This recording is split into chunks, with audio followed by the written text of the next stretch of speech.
നിങ്ങളൊരു കാര്യം മനസ്സിലാക്കേണ്ടത്, വയനാട് എന്തൊരു കാപഢ്യമാണ്. എന്നാണിത് മുഖ്യമന്ത്രി ഉദ്ഘാടനം ചെയ്തത്? പണി പൂർത്തിയാകുന്നതിന് മുമ്പ് ഉദ്ഘാടനം ചെയ്തു. അവിടെ വെള്ളമില്ല, കറണ്ടില്ല, മറ്റ് കാര്യങ്ങളൊന്നുമില്ല എന്നിപ്പോൾ പറയുന്നത്. ഉള്ളതിന് ചോർച്ചയാണ് സംഭവിച്ചുകൊണ്ടിരിക്കുന്നത്. ചോർച്ച പരിശോധിക്കേണ്ട ആൾ മന്ത്രിയല്ല, മന്ത്രിയുടെ ജോലിയല്ല അത്. മന്ത്രി എന്താ എക്സ്പേർട്ടാണ് ചോർച്ച പരിശോധിക്കാൻ? ചോർച്ച പരിശോധിക്കേണ്ടത് എഞ്ചിനീയർമാരാണ്, ചോർച്ച ഉണ്ടെന്ന് പരിശോധിക്കേണ്ടത്. ആ ചോർച്ച പരിശോധിക്കണം. ഇപ്പോഴും ആളുകൾക്ക് താമസിക്കാൻ പറ്റിയിട്ടില്ല. ഇപ്പം ഞങ്ങൾ രാഹുൽ ഗാന്ധി കല്ലിട്ടിട്ട് പിറ്റേ ദിവസം രാവിലെ പണി തുടങ്ങിയില്ല എന്നാണ് ഞങ്ങൾക്കെതിരായിട്ടുള്ള ആരോപണം. ഇവിടെ മുഖ്യമന്ത്രി ഉദ്ഘാടനം ചെയ്ത വീട്ടിൽ ആരും ഇതുവരെ താമസിച്ചിട്ടില്ലല്ലോ. ആളുകളെ താമസിപ്പിക്കാനുള്ള സ്ഥിതിയിലായിട്ടില്ല ആ വീട്. അപ്പോൾ തെരഞ്ഞെടുപ്പിന് മുമ്പ് ജനങ്ങളെ കബളിപ്പിക്കാൻ വേണ്ടി നടത്തിയ കാപഢ്യമായിരുന്ന ഉദ്ഘാടനം. പണി പൂർത്തിയായിട്ടില്ല. പണി പൂർത്തിയാക്കി പിറ്റേ ദിവസം താക്കോൽ കൊടുത്താൽ മതിയല്ലോ. അപ്പോൾ എത്ര ദിവസമായി ഉദ്ഘാടനം നടത്തിയിട്ട്?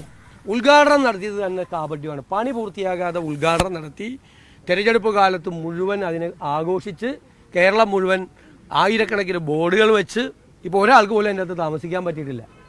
അതുപോലെ അപ്പോൾ ആരാണ് കളിപ്പിച്ചത്? ഞങ്ങളെക്കുറിച്ച് എന്താ ആക്ഷേപിച്ചത്? രാഹുൽ ഗാന്ധി കല്ലിട്ടതിൻ്റെ പിറ്റേ ദിവസം പണി തുടങ്ങിയില്ല അല്ലേ? അതല്ലേ ആക്ഷേപിച്ചത്. അപ്പോൾ ഇവർ ഉദ്ഘാടനം ചെയ്തെടുത്ത ആൾ താമസവും തുടങ്ങിയിട്ടില്ല. പിന്നെ മന്ത്രി മേശയുടെ പുറത്ത് കയറി എന്ത് നാടകമാണ്, എന്ത് നാടകമാണ്. മന്ത്രിയാണോ മേശയുടെ പുറത്ത് കയറിയിട്ട്? മന്ത്രിയാണോ ചോർച്ചയുണ്ടെന്ന് പരിശോധിക്കേണ്ടത്? പെൻസിൽ മാർക്കാണെന്ന് പരിശോധിക്കുന്ന മന്ത്രിയാണോ?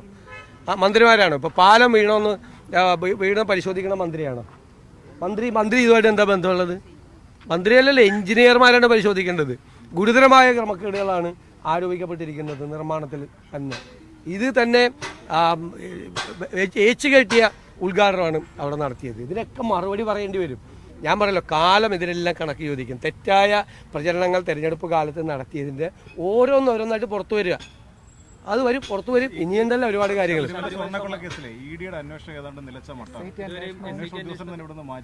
ഞാൻ നിങ്ങളോട് തിരുവനന്തപുരത്ത് വെച്ച് പറഞ്ഞ ഓർമ്മയുണ്ട്, നിയമസഭ സ്തംഭിപ്പിച്ചുകൊണ്ട് പറഞ്ഞത്, മാധ്യമങ്ങളോട് പറഞ്ഞത്, ഈ കേസ് എങ്ങും എത്താതെ അവസാനിക്കാൻ പോകുന്നു. ആ കേസിലെ പ്രതികൾക്ക് ജാമ്യം ഹൈക്കോടതി നിഷേധിച്ചു. സുപ്രീം കോടതി രൂക്ഷമായ ഭാഷയിൽ അയ്യപ്പൻ്റെ സ്വർണം കവർന്നവർക്ക് ജാമ്യമോ എന്ന് ചോദിച്ച് പറഞ്ഞുകൂടി. ജാമ്യം ഒന്നും കൊടുത്തില്ല. പക്ഷേ മുഖ്യമന്ത്രിയുടെ ഓഫീസ് SITയിൽ സമ്മർദ്ദം ചെലുത്തി. അവിടെ പ്രാഥമിക കുറ്റപത്രം പോലും സമർപ്പിക്കാതെ ഹൈക്കോടതിയും സുപ്രീം കോടതിയും ജാമ്യം നിഷേധിച്ച കേസിൽ സ്റ്റാറ്റ്യൂട്ടറി ജാമ്യം കുറ്റപത്രം സമർപ്പിക്കാത്തതുകൊണ്ട് കിട്ടി. എല്ലാവരും പുറത്തിറങ്ങി. ഇനി ഒരു തെളിവും ബാക്കിയുള്ളത് ഉണ്ടാവില്ല. ഒരു തെളിവുമില്ലാതെ ഈ കേസ് അവസാനിക്കും എന്ന് നിയമസഭാ മന്ദിരത്തിൻ്റെ മുമ്പിൽ വെച്ച് നിങ്ങളോട് പറഞ്ഞ ആളാണ്. അപ്പോൾ എന്നെക്കുറിച്ച് എന്താ പറഞ്ഞത്? കോടതിക്കെതിരായിട്ടാണ് ഞാൻ സംസാരിക്കുന്നത്, കോടതി വിധിക്കെതിരായിട്ടാണ് സംസാരിക്കുന്നത്.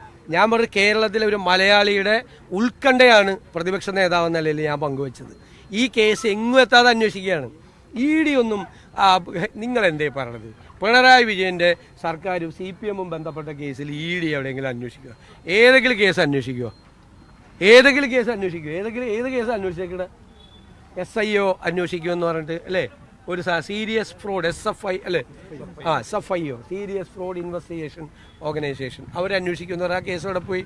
പിന്നെ ED ഒരു സമൻസ് അയച്ചിട്ടുണ്ടായല്ലോ മുഖ്യമന്ത്രിയുടെ മകന്, അതെവിടെ പോയി? പിന്നെയാണ് ശബരിമല. ആർക്കാ സംശയം? ഇല്ല, ED എവിടെ പോയി?